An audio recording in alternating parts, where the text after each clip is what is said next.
Oke, ini kita lanjut untuk apa namanya, menghitung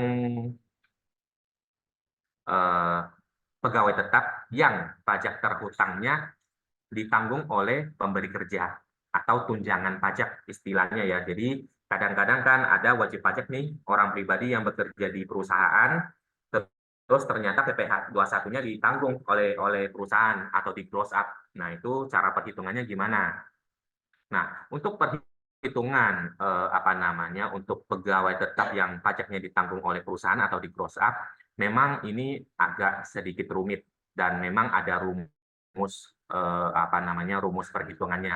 Ini saya coba tuangkan rumus secara simpelnya supaya Bapak dan Ibu wajib pajak orang pribadi ini tidak bingung cara perhitungannya gimana. Yang pertama, kita lihat dulu contoh kasus. Bapak Andi ini pada tahun 2024 bekerja pada perusahaan PT Jaya Abadi dengan memperoleh gaji sebulan 51.827.997 dan berstatus tidak menikah, oke, berstatus tidak menikah dan tidak memiliki tanggungan sama sekali. Hitunglah PPh 21 bulan Januari Bapak Andi tersebut.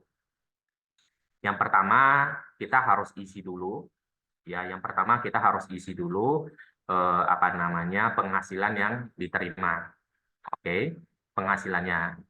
Jadi ini apa namanya keterangan-keterangan yang saya sudah susun dengan rumus ya. Jadi yang pertama adalah gajinya, yang kedua adalah tunjangan PPh-nya, yang ketiga adalah penghasilan brutonya, keempat adalah PPh 21 terhutang, baru take home pay-nya berapa. Seperti itu ya Bapak dan Ibu. Nah, yang pertama-tama kita isi dulu nih, gajinya Bapak Andi ini berapa? Kita isi dulu, yaitu 51.827.997. Terus, yang tunjangan PPh ini kita kosongin dulu. Ya, sebenarnya kita kosongin dulu. Ini saya coba kasih warna putih dulu. Nah, mestinya ini kita isi dulu. Barulah kita apa namanya mencari PPh 21 terhutang. Nah, secara rumus ya, secara rumus penghasilan bruto ini rumusnya adalah gaji ditambah sama tunjangan PPh. Walaupun tunjangan PPh-nya belum kita isi, maka rumusnya tetap harus ditambahkan dulu. Oke. Nah, kita tambahin. Setelah tambahin, pasti nanti kita dapat nih penghasilan brutonya berapa. Oke. Barulah kita dari penghasilan bruto ini rumusnya langsung dikali tarif 19%. 19% ini dari mana? Nah, 19% itu dari TER atau tarif efektif rata-rata yang sudah ditentukan berdasarkan kategori atau lapisan. Bapak Andi ini kan terima gaji 51 juta. Maka tarifnya di lapisan tersebut itu adalah 19%. Oke. Nah, maka dari itu PPh 21 terhutangnya itu adalah penghasilan bruto ini dikali 19%. Dapatlah PPh 21 terhutang. Nah, PPh 21 terhutang ini akan masuk ke tunjangan. Masuk ke tunjangan. Nah, ini rumus nih. Jadi tunjangan PPh-nya itu sama dengan langsung ambil PPh 21 terhutang.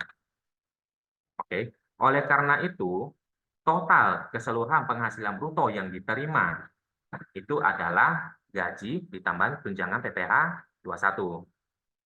Oke. Nah, makanya dapatlah 63.985.000 ini. Untuk take home pay-nya berapa? Berarti penghasilan bruto dikurangi PPh 21 terhutang tersebut, maka dapatlah 51.827.997 atau sesuai dengan gaji yang diterima Bapak Andi tersebut. Tapi ini adalah rumus awal. Jadi gini, perhitungan untuk tunjangan PPh 21 atau gross up memang rumusnya sedikit rumit atau sedikit berbeda dengan yang tadi sudah saya jelaskan di awal ya.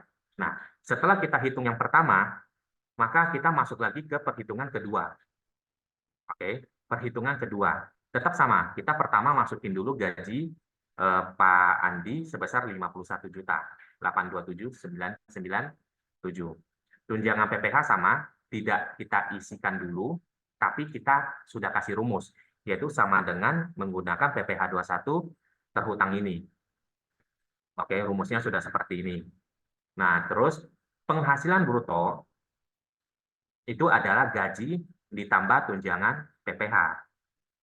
Oke, jelas ya. Nah, sekarang kita lihat penghasilan brutonya ini berapa sih? 65.605.059. Nah, kita balik lagi lihat tarif efektif rata-rata tadi. Kalau dia menerima penghasilannya 60 juta, maka masuk lapisan berapa? Nah, ini sudah kita cek, masuk lapisan 21%. Oleh karena itu, maka PPh 21 terhutang Pak Andi itu adalah dari 65 langsung dikali 21%.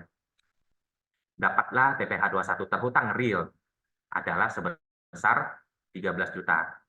Nah, maka nanti take home pay-nya berapa? Take home pay-nya ini adalah 51.827.997. Oke, jadi Bapak dan Ibu, saya rasa mungkin kalau saya menjelaskan seperti itu, mungkin Bapak dan Ibu atau wajib-pajak orang pribadi ini mungkin masih bingung nih, tanda tanya ini gimana sih cara perhitungan gross up-nya ini. Nah, sebenarnya kalau ada rumus atau kita mengikuti rumus ini sebenarnya sudah enak. Ya, sudah enak dan kita hanya mengikuti. Karena kalau kita menghitung secara manual, memang agak ribet. Ya, agak ribet. Cuman ini saya coba mempersimpel dan saya memberikan rumus-rumus yang sudah saya rumuskan secara kategori masing-masing. Oke, sudah masuk kategori masing-masing. Nah, oleh karena itu ini PPh 21 terhutang yang real yang harus dibayarkan oleh Pak Andi. Ini adalah bulan Januari. Nanti lanjut lagi November sampai Februari sampai November. Setelah itu kita hitung seperti kalkulasi secara keseluruhan dari Januari sampai Desember. Kekurangannya berapa, maka kita setorkan. Nah, perhitungannya sama persis seperti yang sudah saya sebutkan di contoh perhitungan 1, 2, 3 ini.